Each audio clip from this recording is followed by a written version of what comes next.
40 years that the Whelen Modified Tour has been in existence. To celebrate, Whelen really ramped up their contribution this year, and then to have year number 4 of this series has been something else. Well, Andy, I've received some additional information talking about those cars that were in the impound situation. These are the following cars that will be dropping to the rear of the field. The number 17 of Anthony Nacella made an adjustment. The number 60 of Matt Hirschman. The 25 of Brian Roby, and the number 5 of Kyle Ebersol. So those cars, no matter where they were in the lineup, they're going to drop to the rear of the field. So that is kind of a side story, adds a little bit of more drama to all of this. And it is, as we said, take a look at the point standings now. The NASCAR Whelen Modified Tour point standings through 8 races. Austin Beers is still the leader by 10 with 324 over Justin Bonsignore. Craig Lutz is setting back in the 3rd position. Luke Baldwin, car number 7, 29 points back in 4th. Patrick Emmerling rounds out the top 5, 30 points back in the 5th position. That is Steven Kopsik in 6th, 33 points back. Matt Hirschman drops back to 7. 35 points back. Kyle Bonsignore is 8th, minus 49. Trevor Catalano is 9th, minus 53. And Tommy Catalano, last night's winner, is minus 59 in the top 10. Our next race program will move on to Thompson Speedway, to Thompson Raceway Park, the big 5/8 mile facility. And this is kind of, well, the last major short track event before we have a little bit of a pause, and then they'll go back, and the next time they visit a quarter-mile racetrack is going to be at Riverhead Raceway. You had the opportunity to be there for the last round. It was on its own island, figuratively and literally. It was such a great time. Think of Monadnock, but a very flat Monadnock, and I think it's even a more condensed quarter mile. They do measure it from the inside, and just a great place. The common denominator between that place and this place is Justin Bonsignore has owned it. He owns Riverhead more than he owns Monadnock. I mean, he has 5 wins here, but 15 wins. I believe it's 15. It's in the double digits. Yes, it is. Yeah, so absolutely. it's he's owned that place. He won a couple of weeks ago. It was the only time he's won this year. And talking to him this afternoon, it seems like the team might be off a step here in the mid-season. You know, it's a tough situation because that race team moved from the north down south. Ryan Stone is a part and helps out working with the Fury Racing operation and team. So they're centered, even though they're a traditional Northern Championship team, they are centered in the South. So big changes going on there as well. I think the big surprise yesterday was Ronnie Silk, though. He ran so strong early in this event, and then towards the closing laps of the event, he just couldn't get a break, couldn't find an opening, couldn't get back to the front. It's the Cheshire County 200 here at Monadnock Speedway. We're live on Flow and back in just a couple of moments.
As you can see on the screen, we are under a rain delay for the Cheshire County Clash 200 at Monadnock Speedway. We have yet to start the 200-lap race for the Whelen Modified Tour, and we are in a holding pattern, Ben Dodge, but still some great action to discuss here. Certainly is, and of course I think the big story is what happened here yesterday, and of course it was a race right to the final seconds. .007 was the story as the top two cars crossed the line, and Tommy Catalano adds his name to the list of winners here at Monadnock, and so deserving in that fact. You know, I talked to a member of the Catalano family last night, and boy, they were elated at this. Let's watch some of the footage from last night if you missed it. There's Emmerling coming to the white flag, and here's turn 3 that everybody's talking about. There it is. It is Catalano to the inside. Both cars sway to the outside lane. At the checker, look at that. Look at that margin, and it was, wow. Then there's the guy that pulled it off, and he has one of those prestigious awards. Big congratulations to him for a deserving victory as well. And there's his brother, first guy in there to see him. That was so cool to see. And Mom Amy, who said she could not watch the end of that race. And it's not like she's a racing mom that doesn't have a lot of experience with racing. She's obviously she's a racer herself. And so I found that take interesting. But she, of course, was there. They had an ice cream social last night and got to bed in the wee hours of the morning, but definitely here, fresh-faced and ready to go for 200 laps and maybe renaming this Catalano Speedway if Trevor breaks through for his second NASCAR Whelen Modified Tour. We did make history last night, Ben. We certainly did. And, of course, we had the 8 different winner of the competition taking place right here at Monadnock Speedway. Patrick Emmerling, the 2025 winners, started the season off in sunny Florida. Ronnie Silk, of course, the second winner. Craig Lutz was next. Then Matt Hirschman, Justin Bonsignore, Kyle Bonsignore, and Austin Beers and Tommy Catalano. But can we go for 9? And I think we can. There's such a good chance, and I can think of 3 or 4 drivers right off the top that are not on that list. Brian Roby, Steven Kopsick is the person at the top of my list on this one because 2 top 2 finishes in the last quarter-mile appearances or appearances on quarter-mile racetracks, and there's some others as well. There sure is, and of course among those drivers being Craig Lutz. He is a guy that is hungry for a win. He could be a blocker in all of this, and as we look down through the list, Max Zackham, another competitor who could be a factor, and of course it's all going to be determined a little bit later. Looking at the point standings for the Whelen Short Track Cup, it is Austin Beers with 81 to his advantage. Kyle Bonsignore is just 2 points back. -3 is Steven Kopsick. And, of course, in the 4th position, just 5 points off, is Matt Hirschman. And the top 5, the number 1 car, -6 for Patrick Emmerling. 7th through 10th, a whole other story here. There's Bonsignore, there's Trevor Catalano, there's Luke Baldwin, Tommy Catalano, and Craig Lutz. You look at the top 6 drivers, 7 points apart.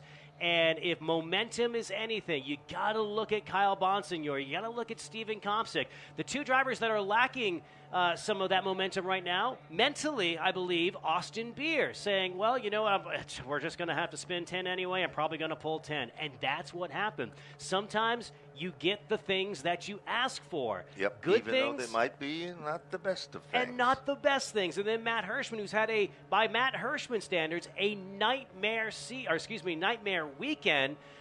Big race last night.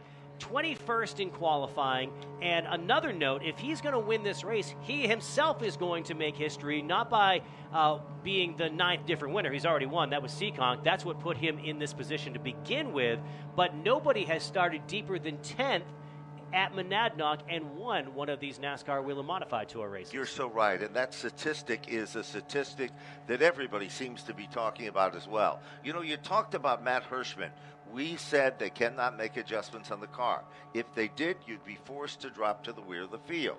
Look at this and remember this. As you look at the starting lineup in preparation for today's event, Hirschman, was scheduled to start back in the 20th position.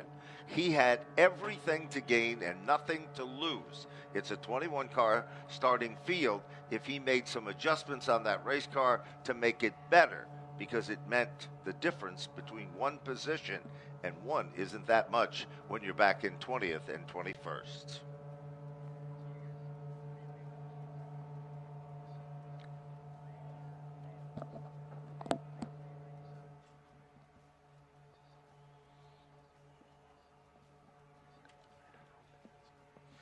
You know, we're celebrating the 40th anniversary of Whelen Engineering, or excuse me, 40th anniversary of the Whelen Modified Tour, and Whelen Engineering, such a long-time supporter and part of so many of those years. They have had so many moments over the years that have really shined and made this series unique. You know, one of the things that makes it exceptionally unique is we go back and look at history, because that's how we got to today. And we saw some incredible competition, days that we all will remember. Mike Stefanik, two-time Tour champion, the leader. Second, Reggie Ruggiero, 6 times the Tour runner-up. Never the titleist. Ruggiero on the outside. What a great run he gets going down the back straightaway. He hadn't tried this move in turn 3 that he's trying right now. White flag in the air. Last lap. Ruggiero tries the outside again. Bleedy is with him. He's tried this so many times, come up short. You see him side by side. Ruggiero drives it very deep. Stefanik takes it back. He takes that late apex line again, but this time Stefanik has a cold car length on him. Reggie's going to have to dive it deep into 3. It's his only chance to win the race. He takes it. Side by side with Stefanik. Mike Stefanik looking for 4 in a row.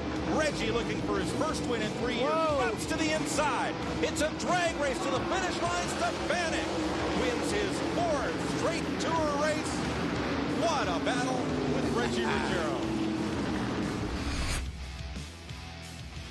Definition when it comes to outstanding modified racing, as we've seen over the years here at this racetrack. You know, there are very few people that could hang their hat on the fact that they are a champion of the Whelen Modified Tour, how competitive it is. But there's one individual, he won the title, and he sets the bar as winning the most championship titles. He was a big factor in the early days of this series, took a little bit of time off more recently, planning on maybe coming back. We'll take a look at that and see exactly what the story is with Doug Coby.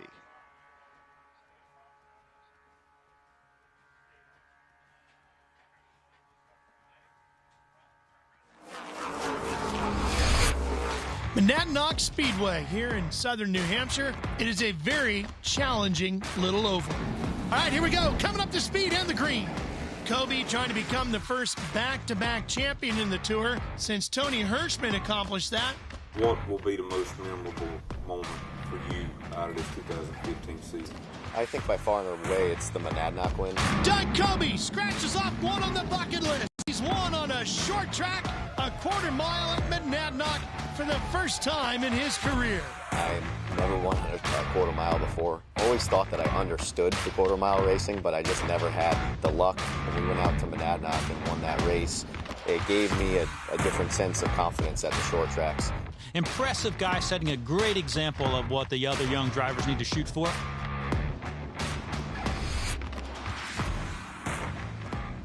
He referred to as a young driver at that point, too. But you talk about the 6-time champion, Doug Coby, and the fact that he might come back. I mean, he's a driver who could jump back into the seat and be up front like he has in the times that he's run the Tommy Baldwin vehicle in recent years. He certainly has. And, of course, he's a very professional man with a great career. And he said before, I enjoy doing this. And, of course, in 2023 was the last great round that he had of winning a title. And, of course, it seemed like a long time ago, but in actuality, it was not, as work still continues in preparation and drying the racetrack itself. I think there were so many different elements of surprise that took place here in yesterday's event. We talked about, Andy, the situation with Tommy Catalano in practice, involved in somewhat of a problem. Something broke in the suspension of the car. but he came back to win the race. You talk about a Cinderella story. That is the glass slipper special when it comes right down to it. So that was one of many stories. I think the other story that really was a big surprise to all of us was the Matt Hirschman story. Yeah, and it's it's the opposite of the Catalana story. Is. It's what didn't happen for Matt Hirschman, which is usually running up front, contending for wins. He could not find his way last night. His race car could not find his way.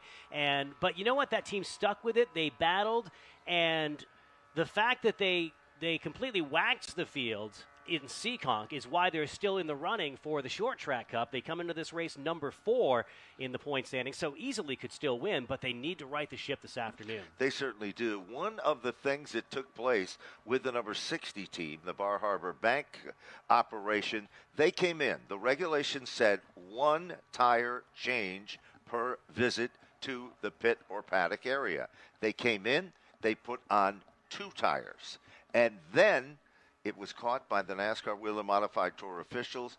An honest mistake, maybe, whatever the case is, we don't know. Came back out on the racetrack. They called the car back in. They said take 1 of the tires off, put the tire that you originally took off back in the same position, and they sent it back out. However, that cost him a great deal of time on the racetrack itself. It was a couple of laps, too, and that put him down in the count big time. So that was a big story, and it'd be a one thing if that were a one-off. He hasn't changed his luck in the last 12 hours or 18 hours. Things have not started strong for Matt Hirschman, but you never count that man out. Do you think he's rattled? No, he's not. There's no way. He has a poker face that perhaps is one of the best in the business. When you look at that, he never lets on. If he's intimidated, if he's upset, if he's got the field covered, you very seldom see him smile or any of the above. You know, here at Monadnock, there has been so many legendary short track drivers and legendary short track teams. One of the teams that everybody seemed to be talking about in the paddock area today was the Extreme Auto Body Sontag Motorsports Bell's Septic number 17, that bright yellow neon car. Well, during the off-season, we told the story many times. Very tragically, Mike Davini passed away rather suddenly. His wife took the operation. All of the crew members, as well as family friends, got together, and they decided they were going to come out in his honor and run a few races. Now, remember, last year, that car was quick. It was a huge factor at this racetrack, and wherever that 17 car has shown up, it continues to show a great deal of potential and a very, very good race car at this racetrack.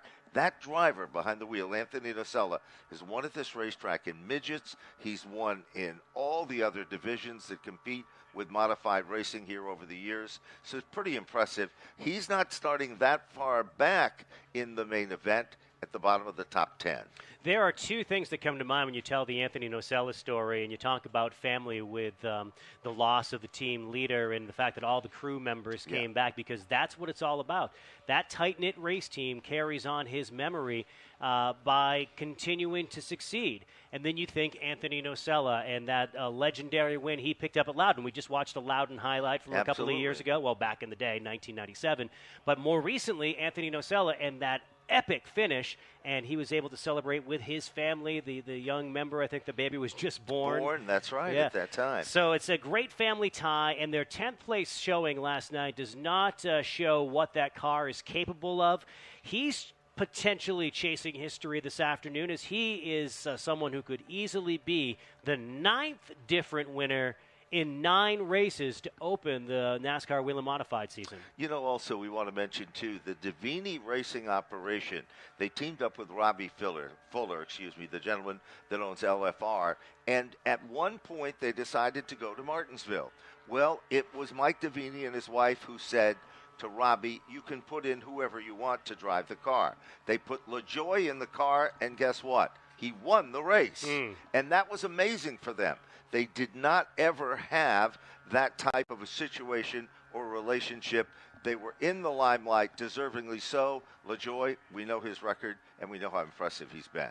Yeah, Corey did a great job that day, and great to see, the different little stories that pop up. And last night we saw what I would call, I don't want to do a jump off and say it was a changing of the guard, but this year, you've been part of a lot of these races, as have I. We have seen different drivers in the roles that Ron Silk and Justin Bonsignor have dominated the last couple of years. So this year it's been more Austin Beers and Patrick Emmerling, and they've been at it just about every single week. Well, look who's going to be on the front row for this afternoon's event. It's going to be Justin Bonsignor and Ron Silk. So it's a bit of an old school feel, even though old school will be 2023. Yeah, it seems like it was such a long period ago, but things do change, and I think another great story was the story of Luke Baldwin. Luke Baldwin said, Ben, I never have seen this racetrack before.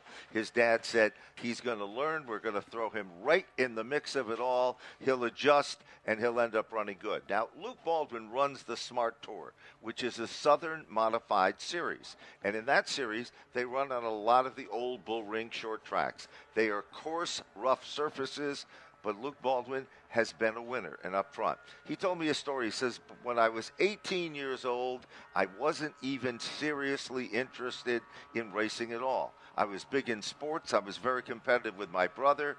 And then all of a sudden, I tried a Legends car. I thought that was pretty cool. My father said, let's try some other things. Those other things have made him a household name in a very short period of time. What is really interesting, if you go back into the record books, Tom Baldwin Sr. was one of the rough and tough, scrappy drivers that came out of Riverhead Raceway. He was one of the best in the business. He knew how to psych up the competition. He knew how to win races, and he was always able to get the job done. Tommy Baldwin Jr., guess what? Chose a different path. That path was to learn setup, to learn the business end of running race cars, whether they were modified cup cars, whatever the case may be. Now we're going back to another key ingredient in that whole situation of the Baldwin legacy. And talking to Luke about his grandfather, and of course, every family is going to swap stories, and you're going to hear inside things here and there. But Luke said that one of the most interesting parts of this experience has been learning a different side of my grandfather and my family heritage, because he's hearing it through the ears or through the mouths of race fans who had their own experience as fans with Tiger Tom and have a different perspective than, say, he might have had as an insider as the grandchild. He certainly has. And, of course, there are so many different things that have been come out of this event. Craig Lutz used to run the 46 car for that team. He decided to, at this particular point, to, vacate the ride for a while. Then he came back, and now he wins at North Wilkesboro, one of the most prestigious modified events of 2025. So if you're watching us on Flow, if you have been supporting us here in person in Winchester, New Hampshire, a very positive sign just came across our desk is that the drivers have been called to the cars. Yes, good sign. We are going to go racing here before too long as we try to get as much of the racing, hopefully all of it here this afternoon. The Cheshire County Clash 200 at Monadnock Raceway. And, of course, what we're going to do in an effort to try to move things along, once you see the cars come out of the pit or paddock area, we're going to go directly into the starting lineup. No delays. We're not going to stop them in the front straightaway. We sincerely hope that everybody understands why that is, because we really want to get this program in. And that, of course, is what JDV Productions is all about. They care about the race fans, the competitors, and they want to create a unique special event. Two things on that. If you are in the parking lot hearing our voices through the PA system, the traditional PA system, know that drivers have been called to cars, so you might want to get back into your seat and get ready for 200 hard-pounding laps for the NASCAR Whelen Modified Tour.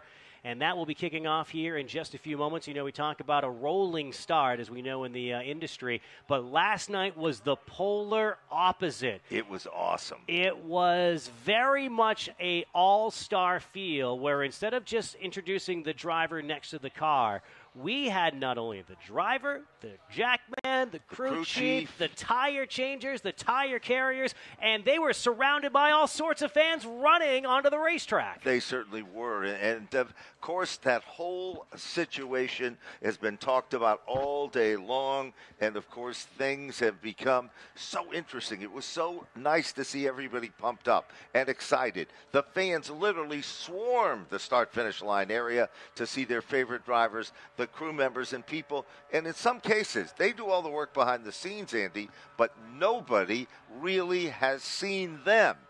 Well, last night, they were among the stars of the show. And it's funny to listen to, we had teased it out to these guys a few minutes beforehand and saying, all right, so we're going to be looking for this, that, and the other thing. And they're like, wow, that seems kind of weird. I don't know if I really want to do that. I'm not really.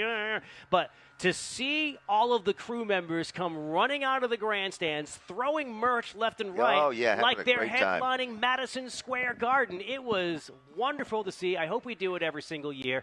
And speaking of doing something every single year, wouldn't it be something if we were able to do a doubleheader every single year like this? Well, this was a very unique presentation. It was based on a rainout earlier in the season. There weren't a lot of dates available to plug it back into the picture. And then Josh Bonata and his company decided, with the efforts of NASCAR, to put together perhaps one of the most unique doubleheaders ever. Back-to-back 200-lap races at a racetrack that has hosted some incredible racing. It was the first doubleheader weekend since 1999. I believe we've done it 3 or 4 times in the entire history of the Whelen Modified Tour. But it's the first one where the back-to-back is at the same racetrack. And talking with a number of the teams this afternoon, now that we've had a day of racing under our belts, how they felt about it. And a lot of these drivers are in their mid-30s, mid-40s. They're family time where they're raising young children. And there are teams out there who say, this is great. Basically, we get to do 2 races, 1 travel. We're going to be set up in a hotel room for a couple of days, and the family can be here, and it's a great way to spend time together as a family and go to the races. You're looking at right now what's happening backstage. They are uncovering the race cars. That's actually Austin Beers' dad with that gray tarp there. Eric Beers, 3 generations of the Beers family have competed in modified racing. All have been successful. The old days of short track racing, and of course, Eric Beers was one of the great stars of the ROC circuit, drove a lot of famous cars, including the Bowler number 3 car, drove for my race team and was very successful as a top 5 runner and had a lot of success running at the new Smyrna Speedway, competing in modified racing. So there is a tremendous amount of history there. Everybody trying to check stagger for the final time. They are allowed to do that. For those of you watching on Flow and don't understand what that is, it's the tire circumference, and that, of course, is a part of the ingredient to make the car turn. It's just very simple. Take a cup, put it on the table. The outer edge, which is the right side, the tires, or the cup edge is the larger size. The inside, you go to move it, you'll see how it turns, and it'll turn to the left based on tire stagger. I want to mention also, see the guy in the black shirt next to the 64 at the back end of the car. That is Sly Sabin. Sly Sabin has been a part of this sport for a long time. He was instrumental in Ryan Preece's championship efforts back when he was in charge of the Flamingo Motorsports operation. Other great drivers included, of course, over the years, Kopech was a big driver in the competition with them. And, of course, they had Timmy Salamito, and there was a list of several other individuals behind the wheel. He is one of those masterminds like Ryan Stone that knows how to get the job done. The guy with his back to us with the gray hair, he's going to hate me for saying that, of course, is the crew chief on car number 16. And that, of course, legendary guy. He was the guy that was behind the efforts of Doug Colby. And there, you're looking at him right now, analyzing and studying that operation and what is going to happen, as we said, for this event. Now, that guy does not like to lose.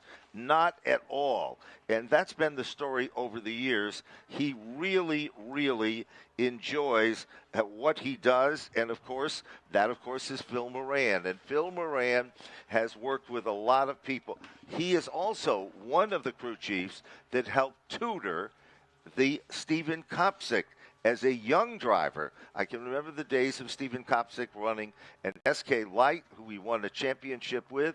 Phil Moran coming there with Nick Kopsick and helping the kid out. Phil Moran has also helped drivers like Chase Dowling and other individuals. They all came out of this hub that was in Newtown, Connecticut. But that hub now is, well, the center bearing of a lot of front-running successful race teams. It's going to be interesting to see if Stephen Kopsick passes Ron Silk for the win for tonight or this afternoon's Cheshire County Clash 200. Ladies and gentlemen, we are just about set to go with our event. Let's set it down trackside for the command. And this Cheshire County Clash 200 was a fan vote. The fan that decided the actual title, or the name of it, is named Dennis Wickham. Welcome, Dennis, for the official command for the Cheshire County Clash 200. Monadnock Speedway and everybody home watching on Flow, I've got 3 things to say. God bless our troops, God bless America, and gentlemen, start your engines! There we go. I love it. Backstage, you can see the NASCAR officials twirling their fingers. Fire them up, boys. It's time to go racing. It's all come down to this. We've had to move and adjust and make all kinds of things work, but what you're about to see in just a few short moments is more than just a race. It's an event. And you know, we talked about it. There's a new definition for the person that ends up first in the event. What's that new title? It's a champion, because this is an event unlike any other. There's, of course, the championship, but there's also the champion of the Duel of the Dog. Trevor Catalano won a race last night, but he's not a race winner. He's a champion. He was a champion to win that 200-lap race sponsored by USNE last night here at Monadnock Speedway. So it appears the cars are starting to move behind the grid as they are about ready to come out on the racetrack. You're looking at car number 51, Justin Bonsignore's race car, the Ryan Stone prepared car that is now started to move. And as you know, for those of you watching on Flow, there is no real formal pit road. What they do is they set up and allow the competitors to come off the racetrack, head back to the paddock or pit area, and then, of course, they go to their stall. At that stall is where they will make those adjustments. You're looking at the Whelen Modified Tour inspection. That's, of course, the center hub of all of this, and there's a nice wide shot of witnessing all of that. So it looks like it's about time. What do you think? It's going to be a very hotly contested race. You know, obviously with our jobs, we don't pull for one or the other, but it could go so many different ways. We could have someone break through for the 9th time in 9 different races, like an Anthony Nocello or a Brian Roby, or Stephen Kopsick comes to mind as well. So many different stories with that, but then there are people who really need to potentially claim the championship.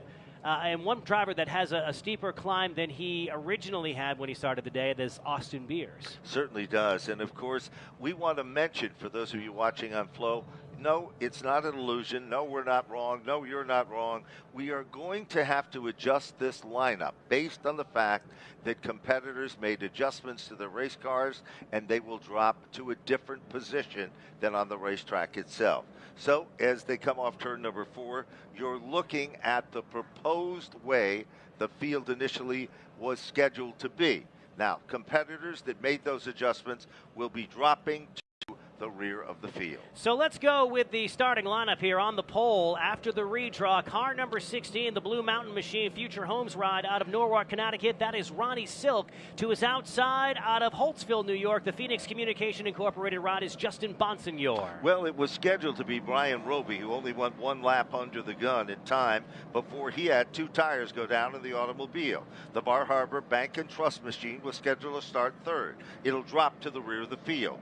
In the 4th starting starting spot, the USNE Catalano Motorsports, number 56. Former winner at this racetrack from Ontario, New York, Trevor Catalano. He was 7/1,000ths of a second away from a victory last night. Car number 1 will start in position number 5. He's also number 5 in the point standings for the Whelen Short Track Cup. That is Patrick Emerling to his outside, one of the hottest drivers in the NASCAR Whelen Modified Tour, Kyle Bonsignor out of Bayshore, New York. And now let's take a look at the 4th row of the inside. Car number 7 from Mooresville, North Carolina, the Baldwin Automotive Machine for the young rookie driver, Luke Baldwin. Scheduled to start in the 8th position, this car will drop to the rear of the field as well for an adjustment. The Extreme Auto Body Sontag Motorsports Bell's Septic car. From Woburn, Massachusetts, car 17, Anthony Nocella. 5th row on the inside out of Westminster, Massachusetts, the New England Truck Design sponsored ride. Car number 06 is Sammy Ramo to his outside, starting deep in the field after setting fast time out of Northampton, Pennsylvania. The winner of the most recent race is car number 64, Austin Beers. Now we go to the 11th starting spot, car number 46, the Riverhead Building Supply, car for Craig Lutz out of Miller Place, New York. Stephen Kopsick will start in the 12th spot. The Newtown Pools want a construction car from Newtown, Connecticut. Max Zackham will start next. Tommy Catalano and Joey Cipriano will start 13th and 14th. And then in the 15th and 16th, Max Zackham, the number 20 car. Tyler Berry back in 16th, car 59. Tyler Ripkema, Kyle Ebersol, Dave Sapienza, Matt Hirschman, and Mike Marshall will complete the running order as we get set for the start. The honorary starter this afternoon will be Ira Day from Whelen Engineering. Let's go down trackside to Jacqueline Drake before the race. Had plenty of time to check in with several of the drivers during that rain delay, but one of them in particular who's extremely important to talk to is our race winner from yesterday, Tommy Catalano, who qualified in the 13th position. He's still in a great mood. He's always a smiling guy, but he said, I wish I would have qualified better. There was a long red before that car rolled out for his qualifying run, and it resulted in him thinking he wasn't able to fire off as effectively and as strong as he thought he would. So we're going to see if he's going to be able to have the strength to move up through this field and survive the 200 laps for that 54.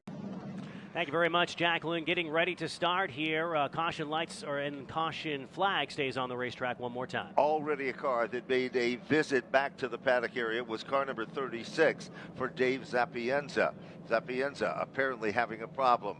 Brian Roby was one of the cars we were not sure about that had made a chassis adjustment. However, he had to make lots of adjustments because that car was involved in a situation that took place. Watch and see if there's an additional adjustment that'll be made to the starting lineup.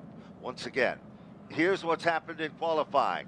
Car number 7 got loose, but watch this guy, Matt Hirschman. Back end snaps around, gathers it back, but it wasn't what he wanted. But here's the heartbreaker of the event. Fastest first lap, and then all of a sudden slams the wall. Left side tires are down. But this is the big dog. He's the guy at the dog that set fast time. Big question is, he'll be starting in 10th. 10th's not where you wanted to start when you were the fastest guy in time. Austin Beers will have to equal what Jimmy Spencer did in 1987 if he's going to win this race, starting as deep in the field as he is. No winner has come from outside of the first 5 rows in 20 completed NASCAR Whelen Modified Tour events. Dave Sapienza joins the field in car number 36.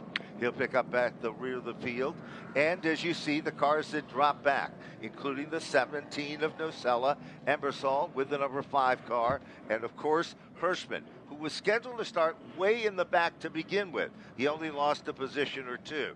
And right there with him, his buddy, Brian Roby, who also is starting back there. Roby and Hirschman will work their magic as a 2-car duo, guaranteed to get back to the front of this field. Lights stay on the track one more time as we are just trying to get these cars up to race condition. 200 green flag laps, and all of the laps count here in the NASCAR Whelen Modified Tour, which just may really come into factor in the strategy a little bit later on this afternoon as we wind down the race. Well, no, yesterday we saw Ronnie Silk. He wasn't happy with things at all. Today, will he have a big smile on his face? Justin Bonsignore the same. The funny thing about Ron Silk is he drew position number 1. You think he would celebrate, throw his hands up, and be okay with it. No, he just walked right off. Ladies and gentlemen, thank you for supporting us live and in person this afternoon. And for those of us watching on Flow, you are getting ready for one epic event. It is race number 2, the very first time that a back-to-back has happened at the same racetrack for the NASCAR Whelen Modified Tour. Here they come, ladies and gentlemen, off turn number 4. To the stripe they come. Green flag is out, and we are racing for the Cheshire County Clash here from the high banks of Monadnock. Wasting no time driving to the inside. It's Patrick Emerling giving him spot number 2 and showing Justin Bonsignore his tail as they work their way out the corner. And here comes Luke Baldwin. Luke Baldwin already making a bid for it, just like he did last night. Baldwin works down underneath Bonsignore. Luke Baldwin going for the 3rd position. Look a little further back. Another great battle is Sammy Ramos, car number 06. He's battling with Kyle Bonsignore and already moving forward. Austin Beers has went from 10 to 7 in 3 circuits here at the quarter mile. Someone talk some sense into Beers during the rain delay, because he is all of a sudden mentally back in the game. Watching on Flow, Justin Bonsignore caught a big break from Trevor Catalano a few laps ago. He pulled down right in front of the youngster in car number 56. They run single file back into turn number 1. Justin caught his breath and is now closing in on Luke Baldwin. Back to the battle for the lead. Patrick Emerling's all over Ron Silk. Ronnie Silk continues to guard the spot, but Emerling is running in his tire tracks. Meanwhile, mid between 1st and 2nd, they come together. They cling and they clang, they come off the turn, they back out of it just for a moment, and Ron Silk is still the leader of the pack. Look a little further back, here comes the 64. Austin Beers has now moved up, taken over the 6th position. Car number 64 working its magic. Now here comes Craig Lutz.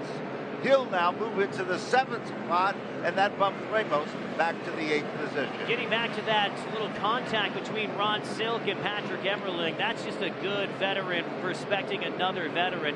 Could have easily finished off the deal, but too early for that, and you don't want to rattle Ron Silk's cage, that's for sure. So Patrick wise to back out of it. They remain about 2 car lengths separated from each other as they exit turn number 4 this time. On your screen, you see Austin Beers continuing to charge to the front. Next in line is Trevor Catalano, who 1 year and 1 day ago became a NASCAR Whelen Modified Tour winner. Last night, his brother Tommy Catalano broke through to victory lane for the first time at the same track. That is a great battle that's going on. All of a sudden, Bonsignore's car bobbles just a bit. Meanwhile, right there, it is Trevor Catalano who tries to take the move to the inside. It doesn't work. He drifts up on the outside. Austin Beers moves into the picture. Here comes Trevor Catalano. Wheels down under. Trevor Catalano moves in, takes over the 4th spot. Who's the tail that wags the dog there? It is car 64, Austin Beers. Craig Lutz, the Lutz Cracker, is also in contending on the bottom.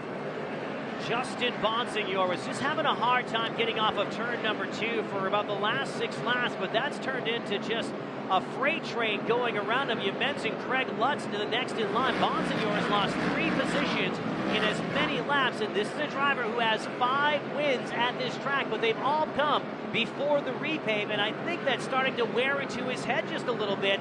Talking with Justin this afternoon, he said, I just want to get out of here with a decent finish.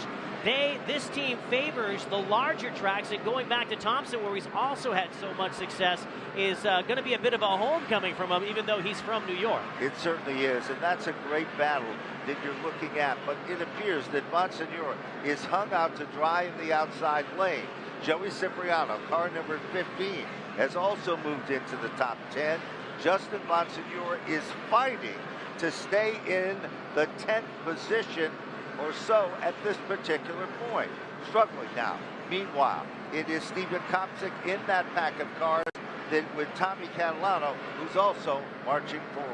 What's interesting about Bonsignor is that he was a little bit off not only last night, but the last time that they were here. I was talking to him this afternoon. He says, I can't remember when I've had a really dominant car here, and they can't figure out why they can't seem to figure out the new asphalt. And back with the old asphalt, which had dated back to 1984, the track had aged. You had the bumps, and some drivers like Ryan Roby and Justin Bonsignor had used that to their advantage and were able to get one over on the competition for a number of years. But the playing field was leveled when the track was leveled in the offseason of 2023 and 24. Well, you know, it appears that Ronnie Silk is really starting to pull away now as Patrick Emmerling is there. Let's move a little further back in the field. There is last night's winner, Tommy Catalano, all over Joey Cipriano, the number 15 car. Behind them, it is the Phoenix number 51. That battle is still currently running in contention among those top positions. Meanwhile, it is car 56, the other Catalano car that is running up front in the competition, setting in the 4th spot. It's getting back to that Tommy Catalano story. A lot of people had thought that Tomcat's win was a surprise last night, and yeah, he hadn't been a top 3 runner for a number of weeks and had never broken through the victory lane. But if you go back and deep dive into the stats, you're going to see Catalano get a little better every single week. He started qualifying in the top 10. He was finishing regularly in the top 10. Had a great run at Lancaster at their home track 1 week ago, and for the 3rd race in 8 days, Catalano is knocking on the door of a top 10. You're looking at the battle for the 10th position.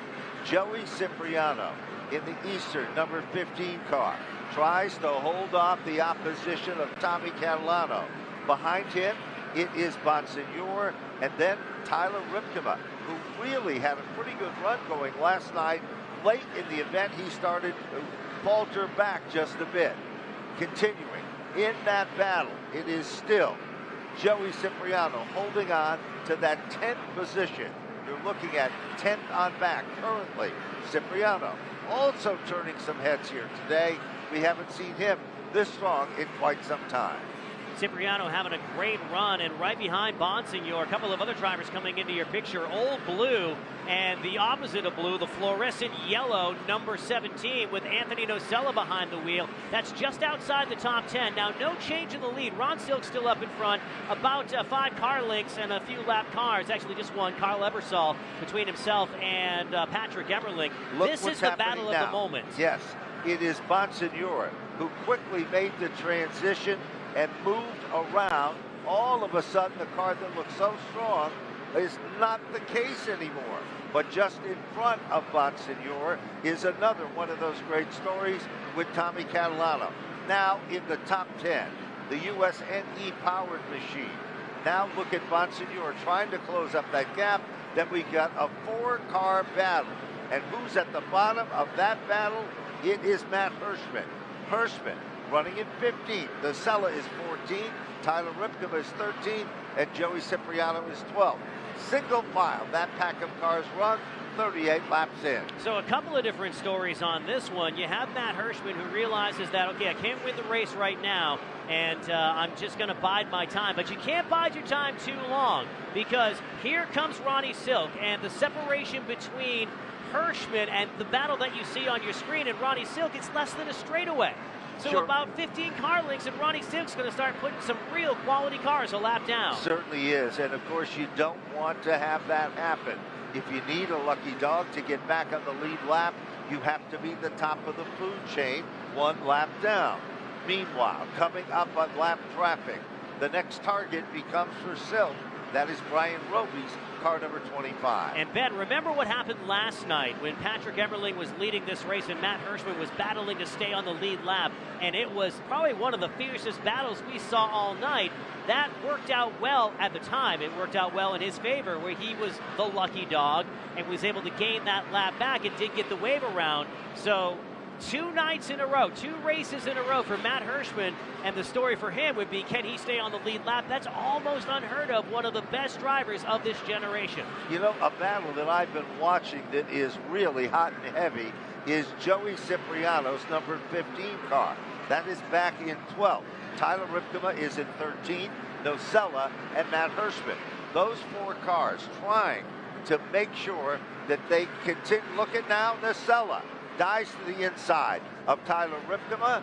It is Nocella that moves in to 13th position. He's not done yet, and who's there with him? Guess what? Matt Hirschman is there. You know what I like about the Hirschman car, Ben, is that it looks comfortable.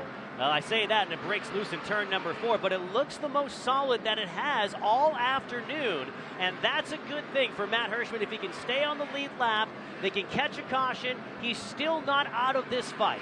Another car moving in with this group is car number 20, that black car behind the number 3 car, and that, of course, is Max Zackham. Zackham, an independent runner, turning some heads here. He came to this racetrack, said, I don't have much experience, but I have the desire. And I think he's showing that desire as we speak. Max has won a bunch of races in different racing disciplines here at Monadnock Speedway, currently running as one of the final cars on the lead lap in 16th. He has a 7th place finish here back in 2016, but other times that he's run, he's been mired in the mid-teens. This afternoon, could see him bump that up a little bit. The 20 car does look fast. Meanwhile, Matt Hirschman closing in on Anthony Nocella, takes a look to the inside in turn 3. Well, there are just 3 cars in front of him, 2 of which are behind him, and all of a sudden, Ronnie Silk, impressive margin of .354 is all starting to disappear. Patrick Emmerling has moved into the back bumper. He is literally nipping at the back bumper for 54 circuits. Car number 16 has been the driving force. Meanwhile, here they come again, off the turn, back up front. Leader is still Silk. He now starts to string it back out.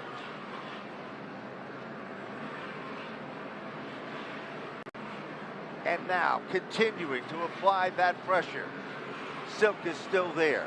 Meanwhile, Emmerling can move in striking distance directly in front of them. The 20 of Max Zackham and the number 3 car of Tyler Ripkema. Now, that is the 15th and 16th place car. Whoa! What a save by Max Zackham. He had that thing about 40 degrees sideways, skating up the racetrack, gathered it back up, did not hit the wall, and stays locked side by side in step with Brian Roby. Sapienza sticks his nose in there. You know, interestingly enough, that could have been a total disaster for the 2 cars up front. Lead change took place. Car number 1, Patrick Emmerling, became the leader of the pack. Emmerling was the big dog now, but all of a sudden, he's coming up on Ripkema. Where are the leaders in this event? They are running towards the top, well, into the top 15, and they are continuing to walk away from the competition. Austin Beers looking strong as well in front of car number 56. Then there's the number 7 of Luke Baldwin. Stephen Kopsick in there as well, as this race has strung out just a little bit. 62 laps into the Cheshire County Class 200 at Monadnock Speedway. On your screen, you see the separation between Patrick Emmerling and Ron Silk. Boy, if there is anyone racing with a chip on his shoulder this afternoon, it's got to be the driver of number 1, Patrick Emmerling, to feel that his Dale Hedquist prepared number 1 Fleetwood car was going to be the Mac Daddy of them all yesterday, and to have a dominant car by his own admission and to come up just 7/1000ths of a second short, they got to come in. They want to take the crown away from Austin Beers and all of the drivers ahead of them, ahead of him in the point standings. And also, we talk about point standings. One thing we haven't talked about, the season-long championship where we vaulted from 9th to 5th in one race, and that was last night. Patrick Emmerling is not out of this championship fight. He certainly is not. Comes up on another lap car. It is Joey Cipriano. Meanwhile, it is Tyler Ripkema who's trying to stay with the leader. And that is kind of the spoiler, right between the leader, which is Emmerling, and of course, right there behind him, it is the number 16 car. So it continues to be a fierce battle but for 68 circuits. Only 2 different leaders. Ron Silk, the early leader. Patrick Emmerling, the leader now. Beers is up to 3rd from the 10th spot. Had a chance to talk with Patrick this afternoon about last night, and you know, we've all seen what happened on the racetrack. We've heard Patrick's in-the-moment comment, and there are many times in our own lives when things will happen and we'll think things happen one way and then maybe wake up the next day and think a little differently. And I asked him if he felt the same today as he did last night when he made the comments in the moment about how he felt he was shifted off of the racetrack, and he dialed it back a little bit. He said, you know, there was definitely some contact, and he did get me out of shape, and I've seen multiple angles of it, but I went over and I congratulated them this morning. He doesn't want any bad blood. He knows the Catalanos and the Emmerling clan can get together and get along really well, and harmony is going to be necessity here on a quarter-mile racetrack. So there's no bad blood, no rivalry. They went off and mended fences this morning. Trouble now. We've got a situation taking place. Tyler Ripkema was up alongside Joey Cipriano. So 2 cars came together. Dave Sapienza was there. Now, directly behind them and moving forward, Austin Beers. That is your 3rd place car, car 64. It goes around Sapienza and now wheels in on the back bumper of another lapped car. Then there's that side-by-side battle. Brian Roby shifts up the racetrack to the inside, goes to number 20 again, and the 7 New York, Luke Baldwin. He is in a dogfight battle with the 21 of Stephen Kopsik. This is a dangerous part of the race because everyone's guard is down. They were heightened and trying to get these 200 laps in as quickly as possible, and there goes Cipriano. He spins in turn number 4, and this brings out the first caution. First caution of the event comes out, 78 laps in. Car number 15, we hope we get a replay of that situation. Got a tap to the back bumper. The car was loosening up. Take a look at the front bumper. You can see that he's used his chrome horn, even though it's black in color. And he has been, well, in the hunt for the front pack of cars. Now, keep your eyes on what's going to happen here. And, of course, this is caution number 1. And we've had 2 leaders in the competition. It was Ronnie Silk, the early leader. He led the race up until lap number 58 when car number 1 took the lead for Patrick Emmerling. So those are 2 of the stories. Things start to settle in just a bit under yellow, and we're going to be looking for who is going to be taking advantage of heading back to the pit area to make adjustments.